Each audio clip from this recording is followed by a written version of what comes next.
हिंदी में कामचोर और पंजाबी में हड्ड हराम। ये वर्ड ना मेरे लिए ही बना हुआ था। मेरे घर में सबसे ज़्यादा कामचोर मुझे ही बोला जाता था। और मैं एक्चुअली क्या होता था कि पहले पढ़ाई के साथ साथ ही मैंने ट्यूशन्स देनी शुरू कर दी थी और साथ में मुझे कुछ टाइम के बाद जॉब भी मिल गई थी। तो मेरी लाइफ ही वैसी थी, बिजी बिजी बिजी बिजी। तो फिर घर का काम करने का मुझे फुर्सत नहीं मिलती थी। तो फिर इन शॉर्ट में मुझे करना भी नहीं चाहती होती थी।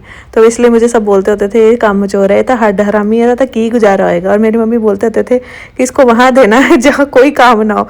मैं कहा ऐसा कभी हो ही नहीं सकता, हर किसी के घर में काम होता है, पेट हर किसी को लगा होता है, खाना तो बनना ही होता है। फिर मेरे रिश्तेदार मेरे साथ मजाक करते थे मम्मी के साथ कि कह रहे कि उन्होंने घर दिओ जिन्होंने घर नौकर चाकर लगे होणगे। मम्मी कह रहे मैनू तो डर है कि भेजना ही उत्थे पैनी है, नहीं तो बुरा हाल हो जाना है। बट ऐसा कुछ भी नहीं हुआ। बट ठीक है, हर किसी की लाइफ अलग होती है। बट हाँ, मैं ऐसा था कि मैं इतनी, अभी तो फिर भी मैं थोड़ा सा देखती हूँ, सोचती हूँ खाने से पहले। बट पहले तो मैं बिल्कुल भी नहीं। आई थिंक मोस्टली लड़कियाँ ऐसी होती थी, सारा दिन में 1-2 चपाती कहीं खाली नहीं तो नहीं। ऐसे मैं तीले की तरह पतली होती थी। मतलब पूरा फिजिक का ध्यान रखना, पूरा मेंटेन करके रखना, ये है। सोशल मीडिया नहीं चलाती थी, सिर्फ अपने लिए ऐसा करती थी, खुद के लिए करती थी, क्योंकि मुझे अच्छा लगता था पतले रहना, एकदम फिट रहना, बॉडी में बिल्कुल स्क्रैच नहीं आ जाने चाहिए, ऐसा है वैसा है। तो इसीलिए सब बोलते होते थे इसके वो वही शादी करनी जहाँ नौकर रहोगे ढेर सारे।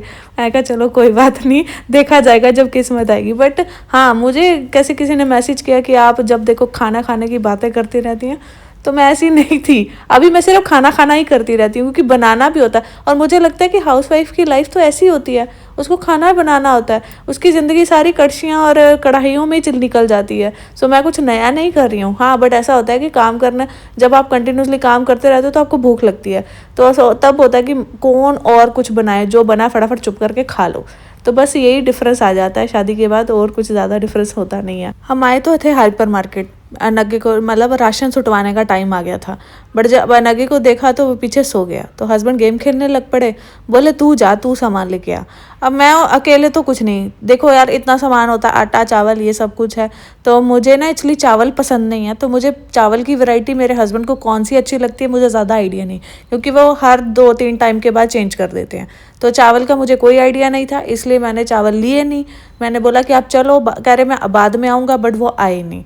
और आटा हम यहाँ नहीं लेते, वो इंडियन स्टोर है वहाँ से लेते हैं। वहाँ आटा फ्रेश मिलता है, अच्छा मिलता है, मतलब वहाँ चक्की है, तो वहाँ सामने पिसवा के मिल जाता है। और दूसरा है कि हम जो उसमें मतलब ऐड करवाना चाहते हैं, अगर मिलेट वगैरह कुछ भी दालें वगैरह कुछ ऐड करवाना चाहते हैं उसका आटा, तो वो भी ऐड हो जाता है। तो बस इसीलिए मैं दोनों चीज़ें नहीं ली, बाकी राशन लिया। ये दुबई की फेमस चॉकलेट है जो कि इतनी वायरल है ना, ये तो आई थिंक कुनाफा नहीं है, ये बकलावा था। कुनाफा भी है, कुनाफा वाला तो इतना वायरल है ना सोशल मीडिया पे, लोग सब ट्राई करते हैं। मैंने कभी नहीं ट्राई की क्योंकि मेरा मन ही नहीं है। तो बस वहाँ से सामान लिया था, सामान ज़्यादा नहीं लिया था क्योंकि मेरे को कुछ समझ नहीं आया, तो मैं वैसे ही वापस आ गई, मुझे गालियाँ पड़ी।